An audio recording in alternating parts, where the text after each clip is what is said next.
Oi pessoal, bem-vindos ao primeiro episódio do podcast do Azil sobre os dramas tailandeses, né?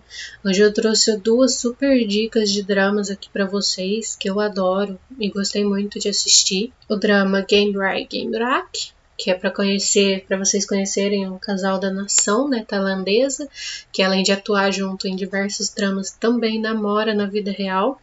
E o outro drama vai ser o Kul Kain San Rak, que é mais recente e é ótimo para quem quer começar nos dramas tailandeses, porque ele tem uma história mais leve e mais divertida.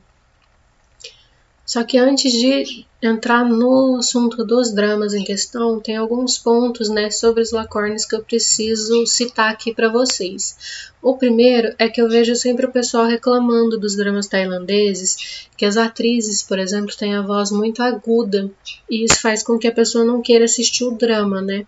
Só que eu acho que isso, na verdade, se deve ao idioma. O tailandês tem muita entonação quando fala, principalmente às vezes em discussões ou quando a pessoa está mais eufórica.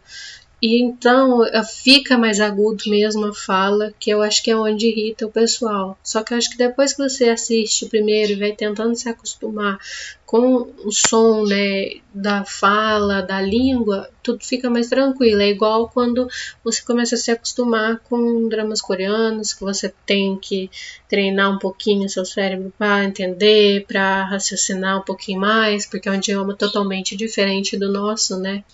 Então eu acredito que depois que você acostuma, fica muito mais tranquilo essa parte. Outra coisa importante é, para vocês terem uma mente mais aberta, as produções tailandesas, elas têm muito menos investimento do que, por exemplo, uma produção coreana, porque o país ele se desenvolveu mais lentamente no mundo dos lacornes, então hoje em dia as produções estão bem melhores do que as antigas. Vocês vão ver, por exemplo, na primeira dica que eu vou dar de drama, que é uma produção antiga, o investimento dá para você notar que foi um pouco investimento e as diferenças com os lacornes de hoje em dia é muito gritante, né? Só que eu acredito que enquanto você está assistindo, não se deve comparar nem com os lacornes atuais e nem com os dramas de outros países, né? Porque eu já vi muita gente comparando, é porque tal lacorne não tem uma produção tão boa quanto tal drama, mas a gente tem que entender que cada país se desenvolveu nessa área numa determinada velocidade, né? A Coreia, ela se desenvolveu muito mais rápido nos dramas, né? Teve muito mais investimento, se tornou muito mais famoso do que a Tailândia. A Tailândia agora que está começando a crescer e desenvolver mais devido à fama dos lacornes e dos BLs, né? Que são também tailandeses. E por último, mas não menos importante, eu queria avisar que quem tem sensibilidade com conteúdo de violência, provavelmente seria melhor pular nessa primeira dica e já ir direto para a segunda. Por quê? Os lacornes eles têm uma peculiaridade. Eu não sei se é devido à cultura ou ao que, né, que se gerou isso, né, nos escritores de lá, que você vê que tem muitos projetos assim. Muitas vezes tem muita violência contra a mulher. Violência que eu digo todos nós sabemos que não existe só a violência física. Existem outros tipos de violência contra a mulher. No caso dos lacornes, a maior parte deles tem a violência verbal contra a mulher, né? Porque a maioria das histórias, elas são regadas à vingança. Tem sempre esse plot de o protagonista ou a protagonista tá querendo se vingar do protagonista ou da família dele. Então, sempre vai ter esse plot de vingança, desse clima pesado. Então, acaba vindo junto com isso essa violência verbal, né? Em alguns, a gente tem violência física também. E nas histórias, sempre a protagonista passa pano para tudo isso, né? Ignora esse fato do que aconteceu e fica com o protagonista no final, né? Em alguns, essa questão é muito mais leve, né? Às vezes é só alguma discussão mais aflorada, né? Não tem tanto peso essa violência verbal, apesar de ainda ter.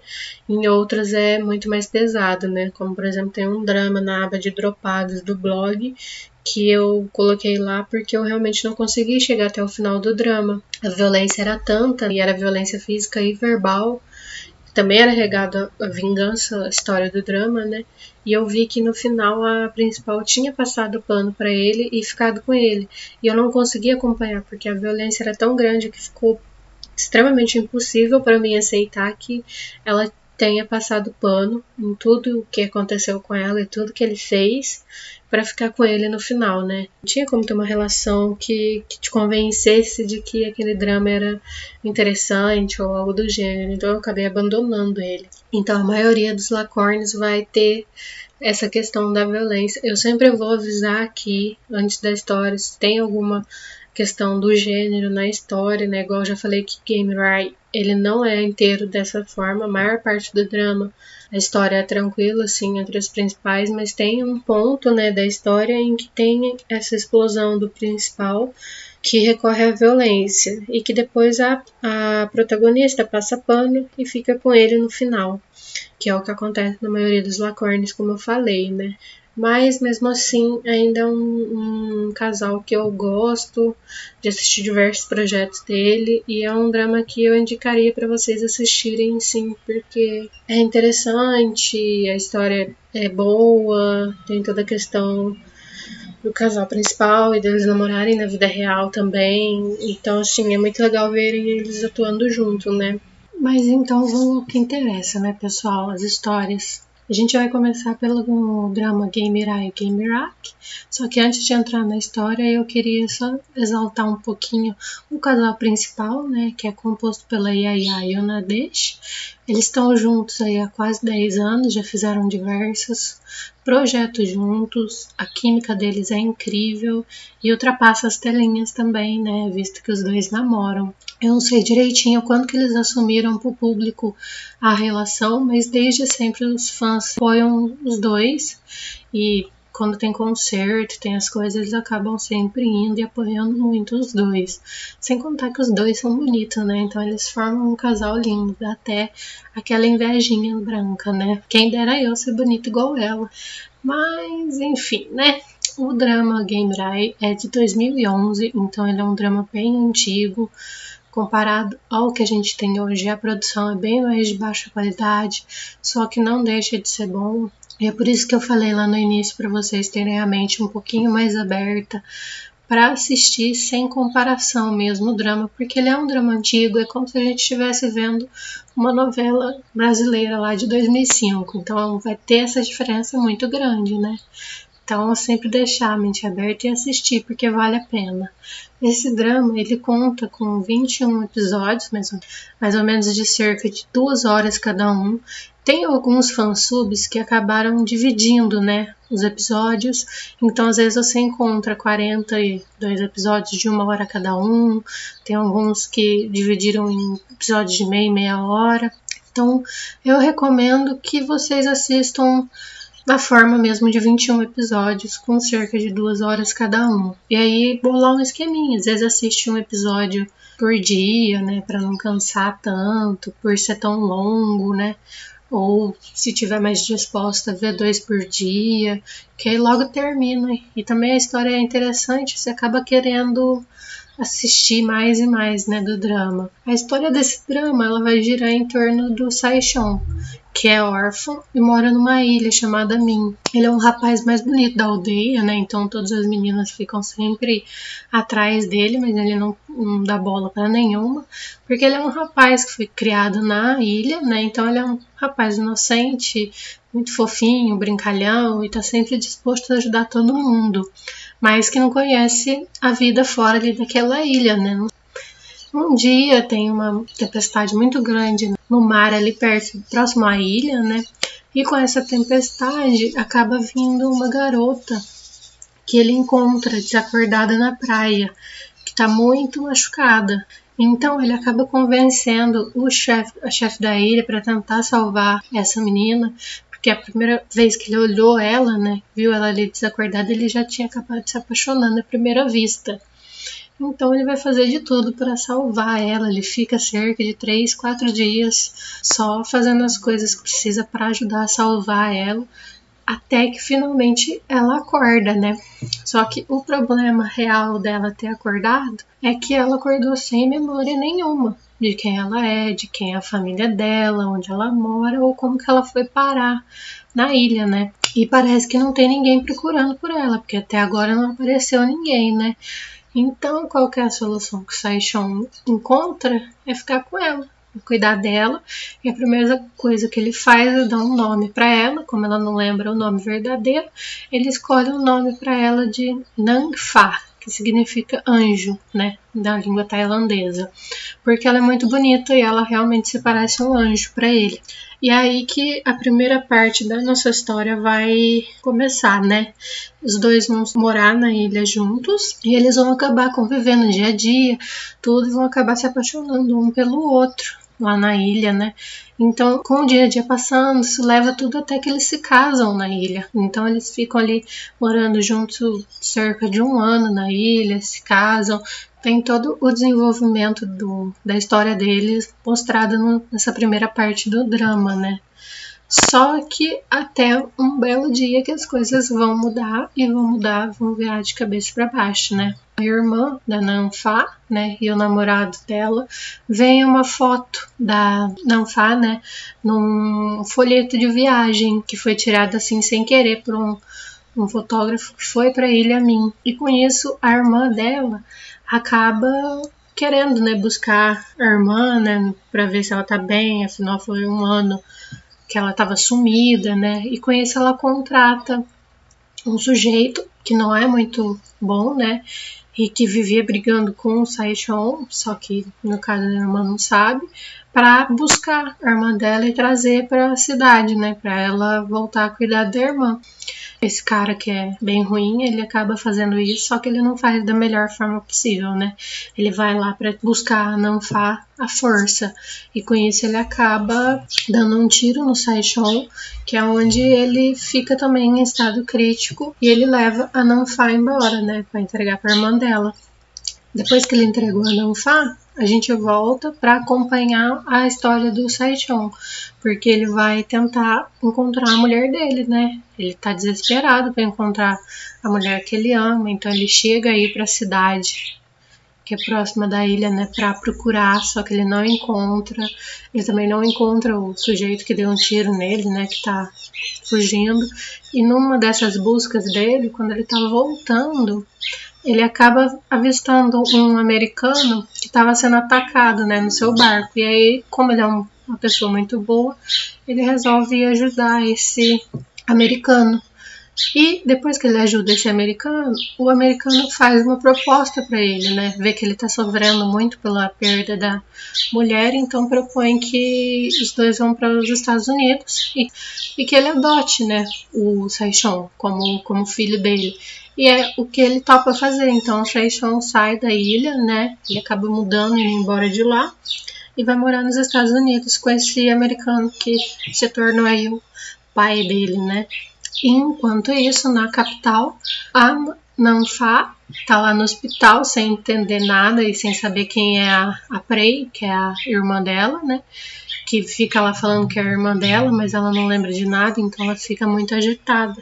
E com isso a irmã resolve, né, pedir para os médicos doparem ela para recuperar a memória da irmã. Ela decide que seja adotado um tratamento de choque feito pelo seu namorado, que é médico, né? Então ele vai estimular o cérebro da Nanfa com choques para poder lembrar, né, ter de volta todas as memórias dela.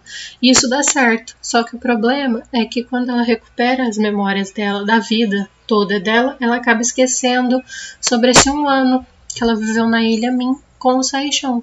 Então ela não lembra quem ele é, nem que ele era marido dela, nada do gênero. Inclusive, e aí ela continua vivendo como se ela tivesse, né, ficado esse 1 ano desaparecida, mas a irmã não conta, né, o que aconteceu com ela, finge que não sabe. O namorado dela, que é médico, também finge que não sabe o que aconteceu, para não viver, né, normalmente, sem se preocupar com o que aconteceu durante esse tempo na ilha, que ela ficou lá, perdida. Só que como o destino adora mudar as coisas, né, vai ter uma reviravolta na vida dela. E a reviravolta é que o Sae-chon vai voltar. Ele foi para o exterior estudar, mas ele nunca se esqueceu, né, da mulher dele, a Nanfa, que na verdade, né, a gente vai descobrir que ela chama Faladar, que é o nome real dela. Então ele foi para os Estados Unidos estudar, nunca esqueceu o amor da vida dele, e quando ele volta para a Tailândia para assumir um dos negócios do pai dele, né, sobre uma empresa de aviação, ele adota o nome de Charles, para não usar o nome tailandês dele, que é Sae-chon. Então, um belo dia, o Charles, ele acaba esbarrando, né, na Faladar num parque, e ele acaba abraçando ela, falando que ele estava com saudade, né, tudo aquele desespero, né, por ter encontrado ela, só que no caso ela nem lembra quem ele é, então ela não tem a menor ideia de quem que é aquele louco que tá abraçando ela, né? E aí um amigo dela acaba ajudando ela a sair da situação e ela vai embora. E com isso o Charles, né, acaba achando um pouco estranho, né, pra ela não lembrar de nada e vai investigar sobre o que aconteceu, sobre tudo, né, sobre ela, onde ela trabalha, onde ela mora, para poder conquistar novamente, né, ela. E ele não tá assim totalmente convencido de que ela perdeu a memória e não lembra nele, né? Na cabeça dele, ela tá fingindo que perdeu a memória só para se livrar dele. Aí tem um homem que tem uma cabeça que, pelo amor de Deus, né? Só que como ele tá aí nessa desconfiança, né? Não sabe se ela perdeu a memória ou não, ele resolve se aproximar dela novamente, né?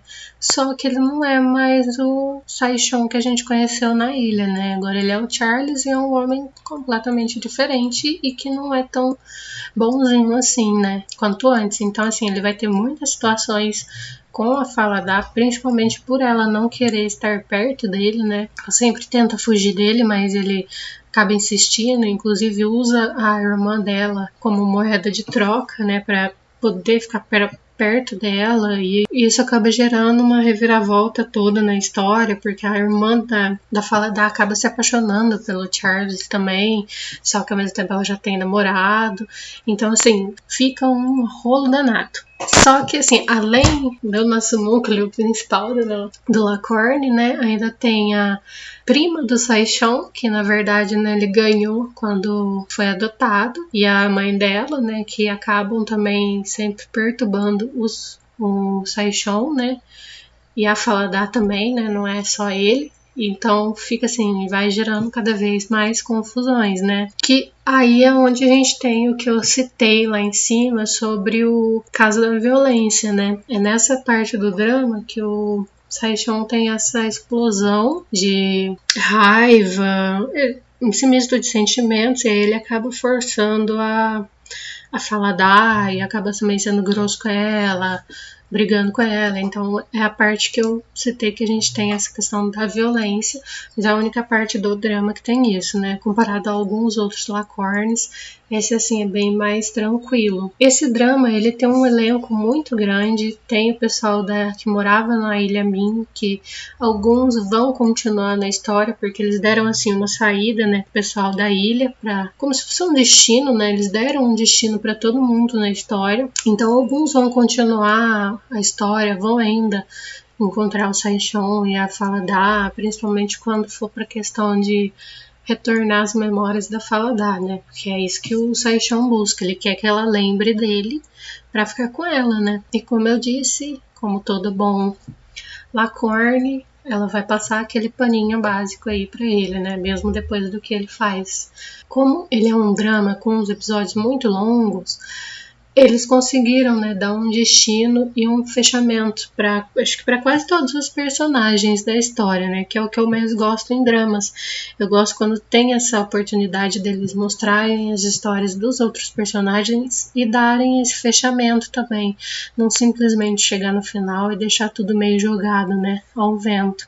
As atuações em alguns momentos e de alguns personagens são exageradas e um pouco estranhas, né, que você vai, enquanto assiste, perceber. Só que é o que eu falei, esse drama é muito antigo, então a maioria dos atores era iniciante, a produção também era muito baixa, né? Tinha um custo muito baixo, então sempre vai ter essa questão desse exagero, assim. Eu brinco que os Lacornes antigos, eles são muito parecidos com as novelas mexicanas. Tem toda aquela dramaticidade exagerada que a gente adora ver e rir. Então, assim, eu acho um ponto positivo para assistir, né? E foi por causa desse drama que eu assisti lá há muito tempo atrás, né? Como ele é de 2011, eu acho que eu assisti ele lá para 2014, 2015, que foi quando começou a ter as legendas de Lacornes, e ele acabou sendo um dos primeiros, porque ele ficou bem famoso, né? Tanto lá na Tailândia quanto aqui. Hoje em dia eu acho que tá um pouquinho mais difícil encontrar ele legendado, mas ainda tem bastante canais de Lacornes, né, e fansubs que disponibilizam e fazem um trabalho maravilhoso, né. Então, assim, essa foi a primeira dica, né, de drama de hoje. E agora a gente vai para a segunda dica, que é o Kukhain Sangrak. O nome é um pouquinho complicado, mas é porque esse é o nome tailandês dele, né, do drama, e eu não encontrei um nome em português, né, para colocar aqui para vocês. Português não, em inglês. Então, vamos lá. Esse drama, ele é um pouquinho mais curto, né, ele tem 17 episódios com cerca de 1h30. Os dramas dos Lacornes, eles têm essa tendência de ter episódios muito longos. Então, assim, ao invés de eles fazerem um drama com 40, 50 episódios de 40 minutos, eles fazem dramas com menos episódios, só que com a duração maior. Então, geralmente, a maioria dos Lacornes você vai encontrar aí com 1h30, 2 horas, 1h40, sempre nessa base. E eu gosto porque eles conseguem aproveitar, né, mais as histórias e os personagens. Eles conseguem aprofundar mais um pouquinho. E aí é claro que eles vão sempre colocar fatores exagerados para dar aquela apimentada na história, né? Mas enfim, vamos à história do drama, né? Esse drama ele vai acompanhar a vida de duas irmãs que moram na fazenda com o pai dela, que a mãe já faleceu. E aí a gente tem uma irmã que é a bonita, né, que se cuida, que é, como o pessoal fala, metida e tudo. E tem a irmã que é feia, que não se cuida e tá sempre preocupada em trabalhar e cuidar da fazenda junto com o pai, né? Só que essa irmã bonita, ela quer ir para a cidade grande para morar e trabalhar lá, que esse é o sonho da vida dela, e estudar. Então, um dia ela acaba conhecendo um homem muito bonito, só que esse homem é um super galinha, né, que é o Songkran, que é um magnata do mercado imobiliário, né? E assim, ela só conheceu ele porque na realidade ele quis, porque ele tá interessado nas terras do pai dela, né? Então assim, ele já tentou uma vez convencer o pai dela a vender, mas não deu certo. Então ele resolveu ir por esse meio, né, da falcatrua. Então, ela, por coincidência, acaba conseguindo um emprego na empresa dele. Olha só como o destino é bom, né? E aí ele acaba enganando ela. Ele finge que se apaixona por ela, faz um monte de juras de amor e tudo mais, até ela cair nas garras dele e entregar a terra para ele. E eu fico chocada, né? Como que ainda tem mulher, homem, tanto faz, que se apaixona e entrega tudo que tem para outra pessoa, né? Não faz muito sentido na minha cabeça isso não, né? Mas enfim. E essa irmã bonita, né, que é a Ingjian, ela sofre horrores, né? O pai briga com ela, com razão. Até o vizinho que elas conhecem desde pequenas briga com ela e ela chora todo dia e ela vai tentar cometer suicídio porque ela deu as terras pro outro cara e ele enganou ela. Até que a irmã dela, que é a irmã feia, né, que é a Ingdal, vai tentar pegar de volta essas terras. Inclusive ela vai até a casa do Songkran, só que ela arma a maior confusão, bate na família dele, que é a cena mais engraçada no drama, porque assim, esse é um drama com um viés muito cômico, né? Então você vai ver muitas cenas, às vezes, que são sérias, como por exemplo essa, que ela vai atrás das terras de volta, né, para tentar pegar de volta as terras, e ela acaba batendo na família dele. E é sempre assim, umas brigas muito divertidas, né? Pra realmente rir. Só que ela não consegue pegar as terras de volta, né? Então ela resolve bolar um plano para se vingar do Songkran por ter feito a irmã sofrer e também para conseguir as terras de volta, né? Só que é isso, o plano dela vai ser fazer a mesma coisa que ele fez com a irmã, ela vai fazer com ele, vai fazer ele se apaixonar e depois vai dar um pé na bunda dele. Só que, como todo bom Lacorne, a gente sabe que isso não vai funcionar, porque provavelmente ela vai se apaixonar por ele. Então ela acaba inventando pro pai dela que ela vai pra capital para fazer um curso. Vai precisar morar lá por um tempo, né, na casa da amiga, que é a Amodang, que é uma louca das superstições. Ela vivia dando as coisas pra Engdahl ter sorte, era um barato. Ela usava roupa combinando de acordo com a cor do dia dela, né, que geraria sorte. Ela tinha questão de horários que tinha que ser feitas as coisas para poder dar sorte também. Então ela acaba pedindo ajuda para essa amiga dela. E aí essa amiga acaba transformando a feia, né, numa mulher linda. E aí essa mulher linda que vai conquistar o Songkran, né? Que acaba indo ter o primeiro encontro de acordo com a hora da noite que a amiga falou que daria mais sorte, né? E aí, realmente, acho que deu sorte, porque ela acaba conhecendo ele se apaixona por ela à primeira vista, né? Só que eles estão no meio da balada, inclusive dentro da balada ela arruma confusão, porque ela cruza o caminho com uma atriz louca, que tenta amedrontar ela por ela ter chegado perto do Songkran, e como ela não é de baixar a cabeça pra ninguém, ela acaba dando um soco nessa atriz, né? Então, assim, é muito engraçado porque são meio tudo cômico. Aí quando a atriz cai pra trás depois de levar o soco, então é bem divertido. E enquanto isso, do lado de fora da balada, a amiga dela tá sofrendo um mal entendido com um Sayal, que é um amigo do Songkran, e que vai ainda deixar a Modeng louca durante todo o drama. Então os dois vão formar o nosso casal secundário, que vai ser aquele tipo de casal que começa brigando e depois se apaixona, né? Que eu adoro particularmente. Mas, passado esse encontro maluco dos dois na balada, né? O Sayal, ele acaba conhecendo a Engdahl, que na realidade mudou seu nome para Dal Pradap, para ninguém suspeitar, né, que ela era irmã da Engdahl. Então, assim, todo mundo acaba chamando ela de Dal. E o Sayal chama ela para ser modelo da empresa dele, porque ele achou ela muito bonita e tal. Só que ela resolve, então, ir na empresa, né, para poder chegar mais perto do Songkran. E com isso ter mais chance do plano dela ter feito, né? Então, assim, ela só aceita essa questão de ser modelo por causa disso. E até é em um desses eventos de modelo que ela conhece o filho do Songkran. Sim, ele é nosso querido papai. E ele tem um filho que chama Pi, que é a coisa mais fofa do mundo. Eu adorei o garoto durante todo o drama, né? Só que ele acaba também querendo usar o filho para conquistar mulheres, né? Então ele vai usar o filho para conquistar a Dal. Só que graças à criança, na verdade, os dois vão se aproximar. Aproximar tanto que a Dal vai mudar para casa do Songkran, no intuito de substituir a babá do Pi, né, a pedido dele, porque ele gostou muito dela. E aí que as loucuras do drama em si vão começar. Ela vai morar junto com toda a família dele, né, e vai querer perturbar todo mundo, porque todo mundo teve uma parcela de culpa aí no que aconteceu com a irmã dela, né. Então, assim, ela vai dar um jeito de perturbar todo mundo, ela vai fazer a sogra comer inseto, nossa, ela vai bater neles. É um barato ela perturbando a vida deles de noite, né? Inclusive faz o Songkran ficar contra a família. O que eu mais gostei nesse drama foi a partir do momento em que ela muda para casa dele, porque aí é onde ela vai atormentar todos, fica muito mais divertido o drama, né? Além de ter o desenvolvimento do casal, né, mais próximo, da relação deles, por causa do Pi, né, que é o filho dele. Então, assim, a Dal vai começar a cuidar dele como se fosse o filho dela, né, e eles vão criar um vínculo muito forte. Só que o engraçado também é que a Dal não quer ceder pro Songkran, né, então, assim, ela vai querer seduzir ele, vai deixar fazer vários joguinhos de conquista com ele, até ele ficar tipo, tenta e morre na praia, né?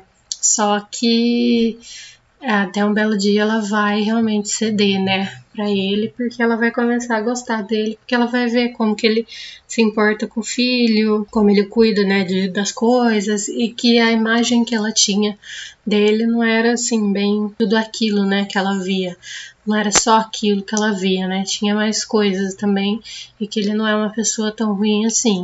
E do lado de fora dessa loucura da casa, a gente ainda tem a Marin, que é amiga da Dal e que de início topa ajudar nessa questão da vingança toda e começa a trabalhar na empresa do Songkran. Só que ela é sempre vítima de chacota na empresa porque ela tem uma mancha de nascença no rosto. Nada que uma maquiagemzinha não resolvia, né? Mas tudo bem. E o Songkran acaba por um dia defendendo ela, né, dessas ameaças que ela recebia na empresa. E o problema é que ela vai acabar se apaixonando por ele. E vai virar uma das vilãs da história aí, porque ela sabe toda a verdade do plano, né, da Dal aí para conseguir as terras de volta. Então ela vai usar isso a favor dela. E, inclusive ela vai se meter com o Sam, que é o cunhado do Songkran, né, que é um homem ridículo e mereceu tudo que ele teve no drama. Ainda bem que aconteceu aquilo no final com ele, porque ele mereceu mesmo. Ele era ridículo, ele era machista, ele pegava dinheiro da mulher, aí depois ele enganou toda a família de Songkran. Então, assim, é bem merecido o que aconteceu com ele. Na verdade, com o final de toda a família de Songkran, que foi acontecendo com cada um, eu acho que foi bem merecido, né? Foi meio que para pagar o que eles fizeram com a irmã da Dal, né? E além dessa história principal, a gente ainda tem a história da amiga dela, né, da Modank, com o Sayal, que eu citei lá no começo. Que, infelizmente, a família dos dois se conhece e por causa de uma superstição, eles acabam decidindo que os dois têm que se casar. E aí vai começar a loucura, porque os dois não querem se casar, mas a família quer, e aí eles vão fingir que são um casal pro bem da família, só que ao mesmo tempo eles vão só brigar, e aí vai ter a questão toda da superstição também junto, da Modeng. Então, assim, eles viraram um casal muito divertido, e que eu adorei, e que eu acho que, assim, completou demais o drama, né? E tiveram um final também bem fofo. E no final, né, a gente vai ter aquela famosa parte dos Lacorns, que o principal vai tentar reconquistar a protagonista, né? Depois de toda essa parte do plano, tudo vinha à tona. Vão ser mais rolos, meus queridos, porque além de querer reconquistar ela, ainda vai ter a família aí que também vai tentar se redimir, né? Eu acho esse drama um drama bem divertido, eu acho ele uma ótima opção para quem está começando no mundo dos Lacorns. Primeiro porque ele não tem nada daquela questão que eu citei lá em cima sobre a violência, né, que a gente vê em alguns Lacorns. Então, assim, eu acho bem divertido esse drama e eu acho que vale a pena, assim, investir um tempinho para assistir ele ou até mesmo começar no mundo dos Lacorns por ele, porque você vai ver que é bem divertido, né. Bom, pessoal, essas foram as dicas de hoje. Eu espero que vocês tenham gostado. Elas já estão também lá no blog e eu vou deixar o link aqui na descrição para quem quiser conferir a resenha escrita e onde encontrar o drama para assistir também. Se vocês gostaram do episódio de hoje, deixa um like aí, se inscreve no canal e não esquece de enviar para aquele amigo seu que é fã dos dramas também ou que está começando aí no mundo dos Lacorns. Logo mais saem dicas aqui. E para quem ainda não conseguiu os Lacorns, eu espero que vocês tenham entrado um pouquinho nesse mundo e se tornado um pouquinho mais fãs como eu, né? Tchau, tchau!